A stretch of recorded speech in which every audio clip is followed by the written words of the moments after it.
오늘 6월의 첫 주를 우리가 하나님 앞에서 지키고 있습니다. 6월달 우리 오늘 장로님께서도 기도하셨는데 별명이 있죠. 6월달을 뭐라고 부릅니까? 호국 보훈의 달 이렇게 얘기를 하고 있습니다. 호국, 그러니까 나라를 보호하고 지키기 위해서 힘쓰신 분들을 위한 보훈, 그들의 공훈을 이제 보답한다, 뭐 이런 의미를 담고 있죠. 호국 보훈의 달입니다. 어제가 제 70일의 현충일이었습니다. 근데 요즘 참 안타까운 사실은 이 현충일의 의미가 점점 약해져 가고 있는 이런 현상들이 우리 사회에 나타나고 있습니다. 그래서 요즘 이제 젊은 분들 다는 아니지만 현충일 그러면 집에서 하루 쉬는 날, 놀러 가기 좋은 날, 이렇게 가볍게 생각하는 사람들이 점점 많아지는 것 같습니다. 국가보훈처에서 조사한 통계 자료가 하나 있는데요. 거기 보면 현충일이 언제인 줄 압니까? 라는 질문을 했더니 어른들은 한 90%가 6월 6일이라고 대답을 했고, 청소년들은 약 75%가, 나머지 25%는 잘 모른다는 거예요. 75%가 6월 6일이라고 답을 했다고 합니다. 그런데 뭐 그 정도면 그래도 뭐 잘 나왔다 생각이 될 수 있을 텐데, 그러면 현충일이 무엇을 하는 날인 줄 아십니까? 무엇을 기념하는 날인 줄 아십니까? 라고 질문을 했을 때에 어른들은 80% 이상, 그리고 청소년들은 40% 미만, 그러니까 10명 중에 4명밖에 이 현충일의 진짜 의미가 뭔지를 아는 사람이 10명 중에 4명밖에 안 된다라는 것이죠. 또 다른 질문을 했습니다. 6.25는 이제 많이 들어봐서 알 거고, 그러면 6.25가 몇 년도에 일어난 줄 아십니까? 라고 질문을 했더니 청소년들 가운데 절반 가까이가 모른답니다. 우리는 귀에 딱지가 붙도록 어려서부터 그걸 교육받고 들어서 다 알고 있습니다만은, 요즘 이제 젊은 세대, 우리 특별히 우리 청년들, 우리 청소년들 세대에는 여기에 크게 관심이 점점 없어지는 것 같습니다. 또 거기에 대한 교육도 이전 같지 않아서 점점 그 의미가 약해지지 않는가라는 생각을 가져봅니다. 역사학자들, 역사를 공부하는 사람들이 공통적으로 하는 경고가 있습니다. 어떤 경고가 있냐면, 지나온 역사를 잊어버린 민족에는 미래가 없다, 이런 표현을 하고 있습니다. 우리가 어떻게 살아왔는가, 지난날에 어떤 역사가 있었는가, 이것을 잊어버리는 민족에게는 미래가 없다. 그러니까 지난날에 어떤 희생과 헌신이 있었고, 어떤 포기가 있었고, 어떤 고통이 있었는가, 이것을 기억하면 지금 그것으로 인해서 지켜진 현재에 대한 감사가 따라온다는 것이죠. 근데 감사가 사라지게 되면 결국은 지난 역사에 대한 그 이루어내기 위해서 희생하고 헌신했던 그런 분들의 헌신과 희생과 수고에 대한 감사가 사라지게 되면 나라의 정신이 사라진다라고 얘기를 합니다. 나라의 정신이 사라지게 되면 반드시 실패의 역사를 다시금 반복할 수밖에 없다라는 것이 역사를 공부하는 사람들의 주장인 것입니다. 여러분, 우리가 과거를 기억한다는 것은 단순히 과거의 어떤 추억에 잠긴다라는 이런 의미가 아니라, 이 과거를 기억한다는 것은 오늘 현재의 내 삶의 뿌리가 어디인가, 이것을 기억하는 아주 중요한 의미를 갖고 있는 것입니다. 그리고 과거를 기억함으로 말미암아 이제 앞으로는 내가 어떻게 살아가야 될 것인가, 거기에 대한 분명한 기준을 가질 수가 있는 것입니다. 우리가 어떤 눈물과 희생의 기초 위에 서 있는지, 이것을 바로 기억하는 사람만이 올바른 삶을 살아갈 수 있다라는 것입니다. 사랑하는 여러분, 오늘날 우리 대한민국이 누리고 있는 평화, 우리 대한민국이 누리고 있는 자유는 절대 거저 얻어진 공짜가 아니라는 사실을 우리가 반드시 유념해야 하는 것입니다. 1950년 6월 25일 전쟁이 일어났을 때에 많은 사람들이 전쟁에 달려가셨습니다. 사랑하는 사람을 뒤로 하고, 그리고 꿈과 어떤 소망을 다 뒤로 미루고 접고 총칼 앞에 달려나갔다라는 것이죠. 그래서 생명과 피를 흘리면서 자유를 지켜낸 것입니다. 우리가 오늘 이렇게 모여서 마음껏 찬양할 수 있는 것, 자유롭게 예배할 수 있는 것, 이것도 그때 우리 순국선열들의 희생과 헌신이 있었기 때문에, 핏부림과 죽음이 있었기 때문에 우리가 이 엄청난 대가지불을 치르고 이 자유를 누리고 있는 줄로 믿습니다. 만약에 그런 희생과 수고가 없었다고 한다면, 만약에 전쟁에서 져서 적화 통일이 되었다고 한다면, 오늘 우리는 북녘 땅과 똑같이 하나님을 예배할 수 없는 환경 가운데 살게 되었을 것입니다. 이렇게 마음껏 와서 소리를 지르면서 이렇게 찬양하고 기도하고 예배할 수 있는 것, 이것이 얼마나 큰 은혜인지, 그리고 이런 자유와 이런 우리가 복을 누리기 위해서 얼마나 많은 희생과 대가 지불이 있었는지를 우리가 반드시 기억해야 될 줄로 믿습니다. 뿐만 아니라 성경에서도 끊임없이 우리에게 강조하는 내용 중에 한 가지가 뭐냐면 잊지 말고 기억해라. 성경 말씀 여러 곳을 보면 잊지 말고 기억하라 라는 말씀을 여러 곳에서 하는 것을 볼 수가 있습니다. 왜냐하면 이 신앙이라는 것은 이 기억하는 데서부터 출발하기 때문에 그렇습니다. 내가 받은 은혜가 무엇인가를 기억하고 하나님의 말씀을 기억하고 이 기억하는 데서부터 우리의 신앙이 출발하기 때문에 우리는 잊지 않고 기억한다는 것은 너무너무 중요한 주제가 된다라는 사실을 먼저 마음에 담았으면 좋겠습니다. 호국 보훈의 달을 시작하는 우리 첫 주일, 우리가 나라를 위해서 목숨을 바친 순국 선열들의 그 사랑과 헌신과 희생을 우리가 기억하는 것도 중요하지만, 더 나아가서 우리 믿는 자들이 가슴에 새겨야 될, 영원히 변치 않고 잊어서는 안 될 가장 큰 사랑이 무엇인가, 이 아침에 한번 생각해 보면서 다시금 그 사랑의 깊이를 깨닫고 또 잊어버렸던 감사도 다시 회복하는 귀한 은혜가 이 아침에 있기를 예수님의 이름으로 축원합니다. 먼저는 반드시 잊지 말고 기억해야 된다는 것입니다. 무엇을? 여러분, 우리가 받은 가장 큰 사랑이 무엇이겠습니까? 물론 이제 순국 선열들의 그 헌신과 희생, 너무너무 큰 사랑을 우리가 받았죠. 그래서 우리가 이 자유를 누리고 있습니다만은, 우리가 절대로 잊지 말아야 될 가장 큰 사랑은 뭐니 해도 바로 우리 예수님의 십자가의 사랑을 절대로 잊지 말아야 하는 것입니다. 이스라엘 백성들의 역사를 간만 돌아보면 그들은 자주 잊어버렸습니다. 하나님께서 끊임없이 잊지 말라고 말씀하시는데 그들이 자꾸 잊어버리니까 하나님께서 잊지 말라는 장치를 만들어 두셨어요. 잊지 않도록 하는 장치.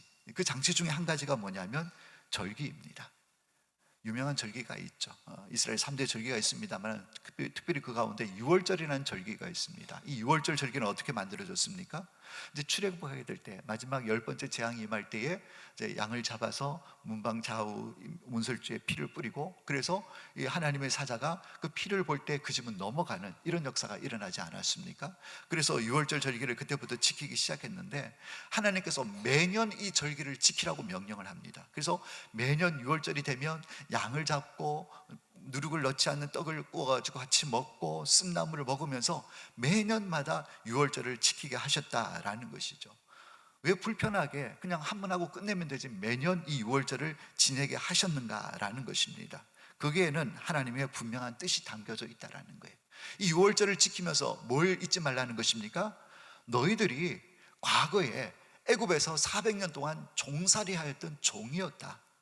너희들이 종살이하던 그 자리에서 내가 너를 불러내고 구원해 줬다라는 이 사실을 절기를 지킴으로 말미암아 잊지 말고 기억하게 하기 위한 하나님의 장치였다라는 것입니다. 왜? 늘 잊어버리니까. 여러분, 신명기 6장에 나오는 쉐마 이스라엘이라는 그 말씀이 있습니다. 그것도 마찬가지입니다. 그게 보면 하나님께서 부모에게 철저하게 명령을 했습니다. 너희들은 하나님 말씀을 자녀들이 가르치는데 누웠을 때나 일어났을 때나 길을 갈 때나 어느 상황 가운데도 하나님 말씀을 가르치라고, 손목에 메고 이마에 메고, 그래서 하나님 말씀을 늘 가까이 두고 그 말씀을 가르치라고 부모에게 명령하는 것을 볼 수가 있습니다. 정말 쉴 새 없이 가르치라고, 숨막히게 가르치라고 하는 것을 볼 수가 있는 것입니다. 왜 이렇게 하나님께서 자녀들에게 말씀 가르치는 것을 집착하실 정도로 이렇게 강조하셨는가? 그것은 바로 이 하나님의 은혜와 사랑에 대한 기억이 끊어지는 순간 믿음도 끊어지기 때문에 그렇다라는 거예요. 부모는 믿음을 가지고 신앙을 지키는 줄 모르겠지만, 만약에 부모가 자기들이 받은 은혜와 사랑을 잊어버리고 이 신앙을 자녀들에게 전수하지 아니한다고 한다면, 여러분 성경 역사를 보십시오. 이스라엘 백성들이 깨어있지 못하고 하나님의 이 은혜와 사랑을 잊어버린 채 자녀들에게 이 신앙을 전수하지 않으면 그 다음 세대는 반드시 어려움을 겪었습니다. 반드시 위기가 왔고 나라에 어려움이 왔던 것을 우리가 볼 수가 있는 것입니다. 그래서 부모 세대의 기억이 끊어지게 되면 자녀 세대의 신앙은 망할 수밖에 없다. 그래서 하나님은 끊임없이 말씀을 가르쳐라. 그래서 애굽에서 행했던 그 구원의 역사, 광야에서 지켜주셨던 하나님의 역사, 그리고 가나안 땅에 들어가셨을 때 구원했던 이 구원의 역사를 말씀을 통해서, 율법을 통해서 끊임없이 지도하고 가르쳐라 라고 하나님께서 명하고 있는 것입니다. 여러분, 아까 말씀드린 현충일의 의미가 점점 약해진다고 말씀을 드렸습니다. 현충이라는 이름은 들어보고 날짜도 알고 있지만 그 의미가 점점 약해지고 있습니다.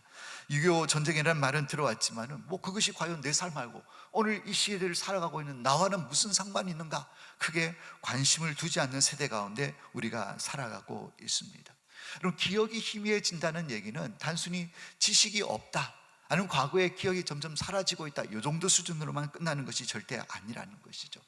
기억이 희미해지게 되면 감사가 메말라지게 되는 것이고, 감사가 메말라지게 되면 성도의 거룩한 책임도 함께 사라지게 되는 것입니다. 우리가 하나님 앞에 이렇게 살아야 되겠다, 내가 이렇게 사명을 다하고 충성을 다해야 되겠다, 이런 마음도 언제 생기게 되는 것입니까? 나에게 베풀으신 은혜와 사랑이 기억되어질 때에, 그래서 이렇게 감사가 나오게 될 때에 헌신하게 되고 결단하게 되는 것입니다. 근데 기억이 사라지게 되면 내가 그런 감사가 있었나? 감사가 사라지게 되는 것이고, 감사가 사라지게 되면 성도로서의 마땅히 행해야 될 책임과 사명도 사라질 수밖에 없다는 이런 영적인 원리를 우리가 분명히 기억해야 하는 것입니다. 그래서 예수님은 끊임없이, 성경은 끊임없이 잊지 말 것을, 기억할 것을 말씀하고 있는 것입니다. 여러분, 우리 예수님께서 잡히시기 전날 최후의 만찬을 하시면서 자신의 살을 상징하는 떡을 떼시고 자신의 피를 상징하는 포도주를 돌리시면서 하신 말씀이 있습니다. 뭐냐면, 이 잔을 통해서 나를 기념하라. 기념한다는 뜻이 무엇입니까? 여러분, 우리가 기념일을 지키지 않습니까? 생일을 지키고 결혼 기념일을 지키고, 그걸 왜 지킵니까? 기억한다는 거죠. 나랑 결혼해줘서 고마워, 태어나줘서 고마워, 그러면서 지난 날을 기억한다라는 것입니다. 예수님께서 성찬을 행하시면서 나를 기억하라 라고 하신 말씀이 무엇이겠습니까? 너희들이 이 십자가를 기억할 때만이 바로 죄 많은 이 세상 가운데서 너희들의 정체성을 지킬 수가 있고, 죄 많은 이 세상 가운데서 마귀의 공격을 이겨낼 수 있기 때문에 이 십자가를 잊지 않도록 하기 위해서 유월절을 기억하라고, 나를 기념하라고, 이것을 기념하라고, 기억하라고 우리 예수님께서 말씀하고 계신다라는 것이죠. 우리가 마땅히 기억해야 될 것 많이 있습니다. 오늘 호국 보훈의 달 첫 주를 맞으면서 우리 순국 선열들의 이 땅을 위한 헌신과 희생을 우리는 반드시 기억해야 합니다. 여러분, 또 다른 사랑이 있습니다. 우리를 낳으시고 길러주신 부모님의 은혜와 사랑도 잊지 않고 기억을 해야 하는 것입니다. 그러나 그것보다 더 큰 사랑, 바로 하나님께서 우리를 위해서 아낌없이 아들을 내어주신 그 사랑과, 또 우리를 구원하시기 위해서 십자가에 목숨까지 내어주신 예수님의 이 사랑을 우리가 잊지 않고 기억하는 이 아침이 되어질 수 있기를 예수님의 이름으로 축원합니다. 이것을 기억하는 자만이 세상에서 하나님의 자녀답게 믿음으로 살아 승리하게 될 줄로 믿습니다. 두 번째 기억해야 될 것은 바로 가장 큰 사랑은 십자가다. 이것을 우리가 기억해야 한다는 것이죠. 오늘 본문 말씀을 보면 사람이 친구를 위하여 자기 목숨을 버리면 이보다 더 큰 사랑이 없다, 이렇게 말씀을 하고 계시는데, 예수님께서 제자들에게 하신 이 말씀은 단순히 그냥 야, 너희들 착하게 살아라, 남을 위해서 살아라 라고 이렇게 얘기하는 이론이 아닌 것입니다. 이 선언은 예수님 자신을 향한 메시지인 것입니다. 그러니까 사람이 친구를 위해서 자기 목숨을 버리면 이보다 더 큰 사랑이 없다, 이 얘기는 예수님 자신 얘기를 하는 거예요. 지금 조금 있으면 예수님께서 제자들을 위해서, 이 땅에 있는 죄인들을 위해서 뭘 하십니까? 자기의 목숨을 버리는 일, 바로 오늘 이 말씀대로 친구를 위해서 목숨을 버리는 일을 내가 조금 있으면 할 것이다 라는 예수님이 자기의 일어날 일을 미리 말씀하신 말씀이다 라고 이해할 수가 있는 것이죠. 그러니까 주님은 이미 골고다를 향해서 발걸음을 벌써 옮기고 있는 가운데 있는 것입니다. 그런데 우린 여기서 철없는 제자들의 모습을 한번 돌아봤으면 좋겠습니다. 지금 예수님과 함께 예루살렘에 올라와 있지만은 예수님 마음하고 제자들의 마음은 너무나 달랐습니다. 만약에 예수님이 이제 예루살렘에 올라가서 정권을 치게 되면 이 제자들은 기대가 있었습니다. 당시에 많은 사람들이 이 메시아에 대한 기대가 있었다라는 거예요. 우리를 압제하는 이 로마 정부로부터 우리를 구원해주고 독립국가를 세워나가는 강력한 통치자로 오실 메시아를 다들 기대하고 있었기 때문에 제자들도 예수님과 함께 예루살렘에 올라가면서 동상이몽을 하고 있었습니다. 어떤 꿈을 꾸고 있었습니까? 예수님께서 만약에 한 자리 차지한다고 한다면, 정말 왕으로 임하기만 하신다고 한다면 로마 군대들 다 무찔러버리고 메시아로서 강력한 통치를 가지기만 한다면 나는 그 나라에서, 우리 주님의 나라에서 한 자리 차지할 거야. 이것이 제자들이 갖고 있었던 마음이었다라는 것입니다. 그래서 알고 있는 것처럼 길거리에서 서로 싸우잖아요. 네가 높니 내가 높니 그러면서 싸우고 있었다라는 것입니다. 제자들은 번쩍이는 황금 왕관을 꿈꾸었지만 예수님은 자신이 쓰셔야 될 가시멸관을 바라보셨습니다. 제자들은 한 자리 차지할 그 영광스러운 자리를 생각하고 있었지만 예수님은 온몸에 피와 물을 다 쏟아내야 하실 잔인한 십자가를 바라보고 계셨다라는 것입니다. 사랑하는 여러분, 사실 이건 결코 쉬운 일이 아닌 것입니다. 인간으로서는 도저히 감당할 수 없는 무게입니다. 그럼에도 불구하고 예수님은 도망가거나 뒤로 물러나지 아니하셨습니다. 그대로 십자가를 지셨던 것을 우리는 알고 있는 것입니다. 예수님이 힘이 없으셨을까요? 힘이 없으셔서가 절대 아닌 것입니다. 예수님 한마디만 하시면 천군 천사를 동원해서 다 쓸어버릴 수 있는 그런 권세와 힘을 가지고 계심에도 불구하고 하나님의 말씀에 순종하셔서 정말 어떻게 보면 무기력할 정도로 십자가를 그렇게 치고 운명하신 우리 예수님의 모습을 볼 수가 있는 것입니다. 왜 그렇게 돌아가셨습니까? 이유는 단 한 가지입니다. 사랑 때문에. 우리를 사랑하시는 그 사랑 때문에, 또 하나님 아버지를 향한 그 사랑 때문에 그 십자가를 묵묵히 지시고 죽으셨던 것을 볼 수가 있는 것입니다. 여러분, 사랑입니다. 여러분, 사랑은 단순히 눈물 좀 흘리고 마음 찡해지는 감정 정도로 우리가 이해해서는 안 됩니다. 성경에서 얘기하는 사랑의 의미가 무엇입니까? 그것은 자기가 가지고 있는 가장 소중한 것을 내어놓는 것, 다른 말로 하면 희생하는 것이 곧 사랑이다라고 말씀을 하고 있는 것입니다. 오늘 본문에도 그 사랑을 잘 표현하고 있습니다. 목숨을 내어놓는 것, 그것이 가장 큰 사랑이다라고 예수님께서 말씀하고 계신다라는 것이죠. 여러분, 어머니 사랑이 왜 위대합니까? 어머니가 10달 동안 아이를 품고 있다가 이제 그 핏덩이를 세상에 내어놓고 품에 안는 순간부터 어머니는 모든 것을 포기합니다. 잠도 포기합니다. 편한 것도 포기하고 내가 원하고 먹고 싶은 것, 내가 입고 싶은 것도 다 포기합니다. 오직 이 아이를 위해서 내 욕심, 내가 하고 싶은 것을 다 내려놓는다는 것이죠. 젊은 날의 찬란한 꿈과 계획마저도 다 뒤로 밀어버립니다. 여러분, 세상의 계산법으로 따져보면 이거 미치는 장사입니다. 누가 자기 것 다 내려놓고 한 생명을 위해서 자기 것 다 포기하고 내려놓을 수 있겠는가 하는 것입니다. 그런데 어머니가 가능한 거예요. 내 핏줄, 내 생명이기 때문에 오히려 손해보는 것 같지만, 미치는 장사인 것 같지만 어머니니까 할 수가 있는 것입니다. 오히려 더 많이 주지 못해서 안타까워하는 것이 어머니의 마음인 것입니다. 이유는 다른 데 있지 않습니다. 내가 배 아파서 난 이 자식을 사랑하기 때문에 모든 것을 내어놓고 포기하고 희생할 수가 있는 것입니다. 그래서 그것을 사랑이다 얘기하는 것입니다. 우리나라를 지킨 순국 선녀들도 마찬가지입니다. 여러분, 그분들이라고 목숨이 안 아까웠겠습니까? 막 총알이 빗발치는 그 전쟁터 한가운데, 포화가 터지는 그 한가운데서 두려움이 없었겠습니까?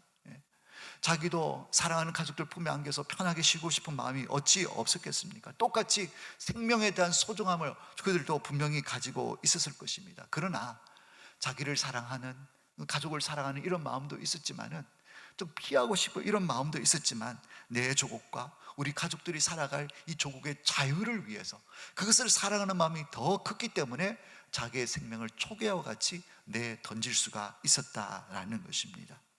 사랑하는 여러분, 그런데 우리 예수님의 사랑은 이 어머니의 사랑과 또 순국 선열들의 이 사랑을 멀찌감치 뛰어넘는 더 강력한 사랑이라는 사실을 우리가 알아야 하는 것입니다. 그것이 성경에 기록이 되어져 있습니다. 로마서 5장의 말씀에 보면 우리 인간이 보여줄 수 있는 가장 고귀하다고 하는 부모님의 사랑, 또 오늘 순국 선열과 같은 이 사랑과 비교해서 하나님의 사랑, 우리 주님의 사랑이 얼마나 차이가 나고 큰 차이가 나는지를 로마서에는 분명히 대조하면서 보여주고 있는데요, 로마서 5장 7절과 8절 말씀에 이렇게 기록이 되어져 있습니다. 제가 읽어드리겠습니다. 로마서 5장 7절입니다.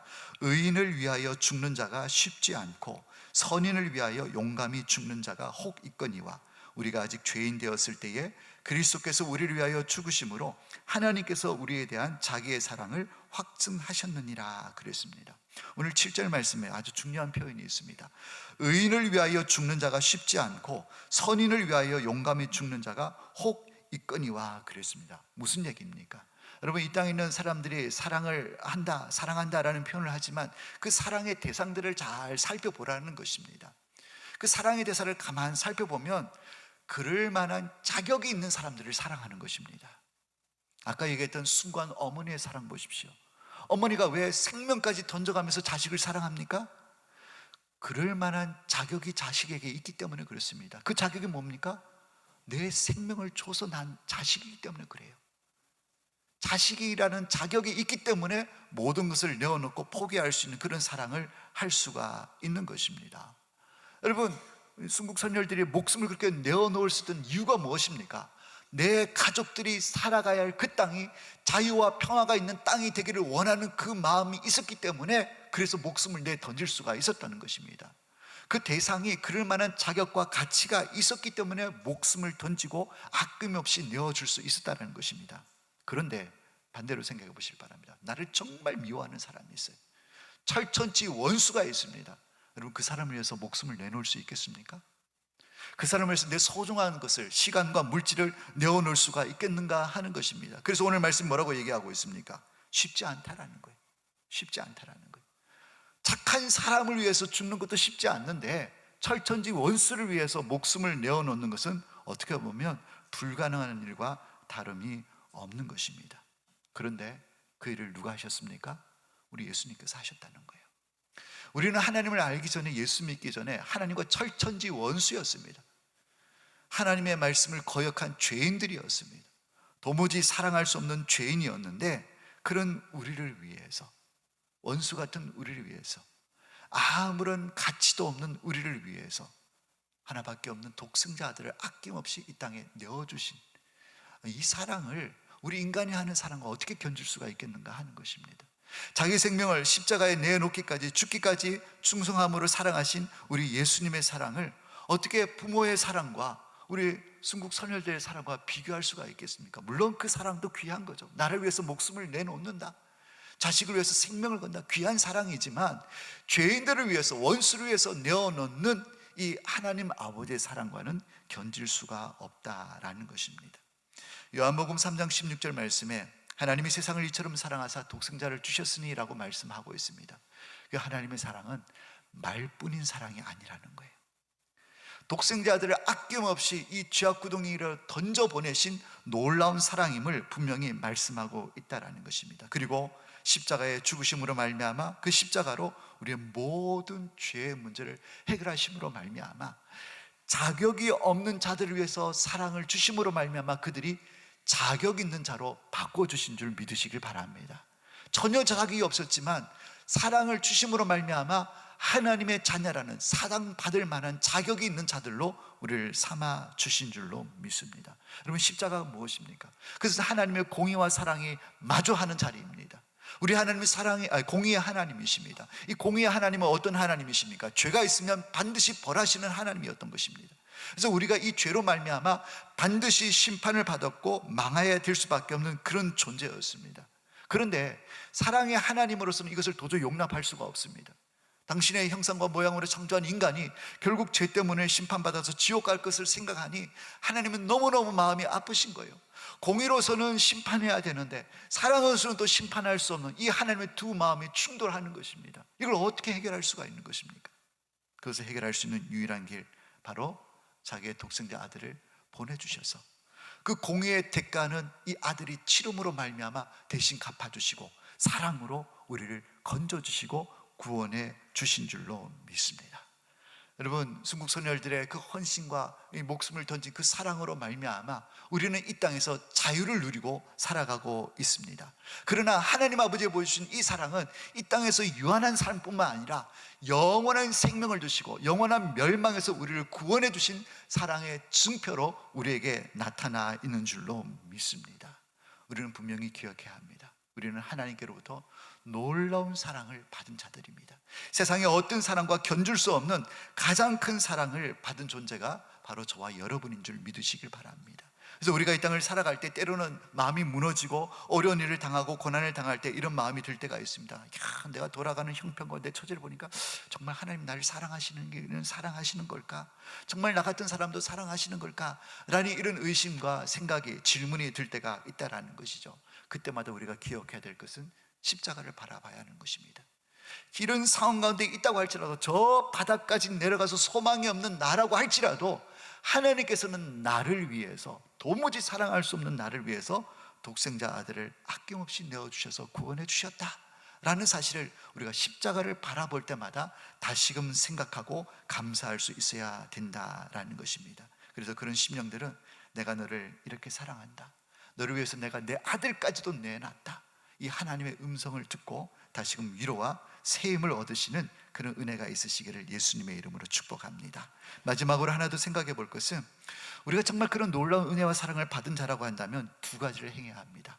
먼저는 변화되어야 합니다. 바뀌어야 한다라는 것입니다. 십자가의 사랑을 받은 사람은 단지 예배당에서, 이 예배당에서 함께 기뻐하고 감사하고 눈물을 흘리고 이것으로만 끝나서는 안 되는 것입니다. 내가 바뀌어서 내가 위치하는, 내가 거하는 우리 삶의 현장에 놀라운 삶의 변화로 분명히 나타나야 될 줄로 믿습니다. 요한복음 15장 12절 말씀에 내 계명은 곧 내가 너희를 사랑한 것 같이 너희도 서로 사랑하라 하는 이것이니라 라고 예수님께서 말씀하셨습니다. 우리가 하나님의 말할 수 없는 엄청난 은혜와 사랑을 받은 자라고 한다면, 받은 자로서 이 사랑을 흘려보내는 자가 되어야 된다라는 것입니다. 그래서 요한복음 15장 12절 말씀에 내가 너에게 주신 계명이 있다라는 거예요. 여러 가지 계명이 아닙니다. 딱 한 가지 계명. 그 계명은 무엇이냐? 바로 내가 너희를 사랑한 것 같이 너희도 서로 사랑하라는 거예요. 서로 사랑하라는 거예요. 여러분, 서로 사랑하는 이 말씀이 그냥 성도들끼리 싸우지 말고 잘 용납하고 이웃에게 선한 일을 하면서 그렇게 아름답게 살아라, 이 정도 말씀으로 생각하면 큰 오산인 것입니다. 이 명령을 자세히 보시길 바랍니다. 내 계명은 곧 내가 너희를 사랑한 것 같이 너희도 서로 사랑하라. 너희도 사랑하라는 이 말씀에 조건이 있습니다. 사랑할 때 어떻게 사랑하라고요? 내가 너희를 사랑한 것 같이. 여러분, 우리가 이 표현을 절대로 잊어서는 안 됩니다. 우리가 교회 안에서 형제자매를 사랑하는 것, 우리 가정에서 우리 가족을 사랑하는 것, 우리 일터에서, 직장에서 우리 이웃을 사랑하는 것을 단순히 싸우지 않고 좀 잘못하면 용납하고 눈 감아주고 이해해주고 덮어주고 이 정도가 아니라 내가 너희를 사랑한 것 같이. 여러분, 예수님께서 우리를 어떻게 사랑하셨습니까? 목숨 주셨잖아요. 목숨 주셨잖아요. 그냥 좀 용납해주고 이해해주고 이 정도가 아니란 말이에요.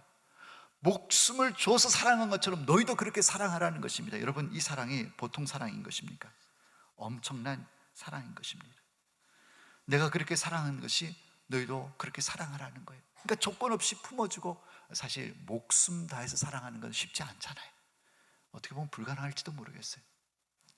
그러나 예수님께서 아무런 조건 없이 우리 죄인들을 사랑해 주셨던 것처럼 우리도 우리 이웃을 대할 때에, 우리 성도들, 우리 형제자매들을 대할 때에 아무런 조건 없이 그들의 허물을 품고 용납해 줄 수 있는 우리 성도들 되시기를 주님의 이름으로 축복합니다.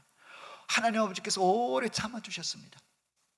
돌아오기를 오래 기다리고 참아주셨듯이 우리도 우리에게 아픔을 주고 또 우리에게 원망 들을 만한 그런 일들을 행한 사람들을 주님의 사랑으로 오래 참고 돌아오기를 기다려줄 수 있는 우리 모두가 되었으면 좋겠습니다. 받은 사랑으로 사랑할 수 있는 그런 우리 모두가 되어야 한다라는 것이죠. 그리고 또 한 가지 중요한 것은 이 사랑을 전수하라는 거예요. 전수하라는 거예요. 여러분, 앞서 말씀드린 것처럼 요즘 현충일도 6.25도 잘 모르는 세대가 우리 다음 세대입니다.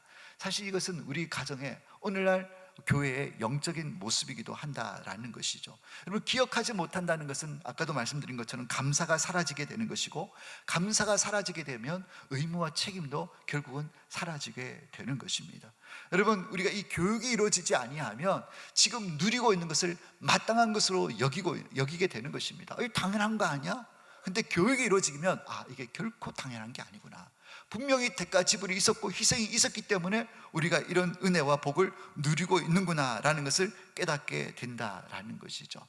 우리 사사기 말씀을 우리 보면, 사사기 2장 10절에 보면 정말 가슴이 찢어지는 말씀이 있습니다. 어떤 말씀이냐면, 여호수아가 이제 이스라엘 백성들을 데리고 가나안 땅에 들어가게 됩니다. 모세가 이끌고 있었던 광야 40년 세월은 그래도 그들은 하나님을 아는 세대였습니다. 하나님의 능력도 경험했고, 뭐 출애굽부터 시작해서 여러분 엄청난 역사를 경험했잖아요. 홍해가 갈라지고 만나 메추라기가 내리고 반석이 터져서 물이 나오고 아말렉과 싸워서 이기고, 이런 엄청난 하나님의 역사를 두 눈으로 두 귀로 보고 들은 민족이 선배들이 바로 부모 세대였습니다. 근데 그 부모 세대들이 광야에서 불순종함으로 다 죽고 난 다음에 이제 이스라엘이 가나안 땅에 들어가게 되었을 때에, 부모 세대가 죽고 난 다음에 일어난 세대는 다음 세대라고 안 부릅니다. 사사기 2장 말씀에 보면 다음 세대라고 부르지 않고 다른 세대라고 이렇게 표현을 하고 있습니다. 신앙의 대가 끊어진 이방인과 세상 사람과 똑같아진 다른 세대, 신앙의 세대가 아닌, 신앙을 이어가는 다음 세대가 아닌 다른 세대라고 이렇게 성경은 말씀하고 있다는 것입니다. 더 이상 하나님의 능력과 은혜와 사랑을 기억하지 않는 세대, 그런 세대가 되었다라는 것입니다. 여러분, 왜 이런 비극이 일어났습니까? 부모 세대가 먹고 사는 일에는 바빴어요. 자녀들을 교육할 때 잘 되는 일, 출세하는 일, 성공하는 일, 돈 버는 일, 이런 것을 전수하고 가르치는 데는 목숨을 걸었습니다. 그런데 그들이 하나님께서 우리에게 어떤 은혜를 베풀어 주셨고, 우리가 어떤 존재이며 하나님께서 어떤 사랑을 베풀어 주셨고 어떤 역사를 나타내 보여주시는지를 가르치고 전수하는 일에는 실패했기 때문에 그들이 신앙을 물려받는 다음 세대가 아니라 다른 세대가 되었다라는 것입니다. 사랑하는 여러분, 그래서 우리는 전수해야 됩니다. 제가 오늘 예배 오기 전에 목양실에 앉아 있으니까 얼마나 애들이 시끄럽든지 화장실 앞에서 막 뭐라고 그러든지 자기들끼리 떠들고 막 소리치고 잡으러 댕기고, 시끄럽다는 표현이 좀 마음에 좀 불편하신 분 계실지 모르겠는데 그 얘기는 반어법입니다. 너무 좋았어요. 우리가 이렇게 아이들의 목소리가 들린다는 게 얼마나 감사한지 몰라요. 그런데 저 아이들 유교 알까요?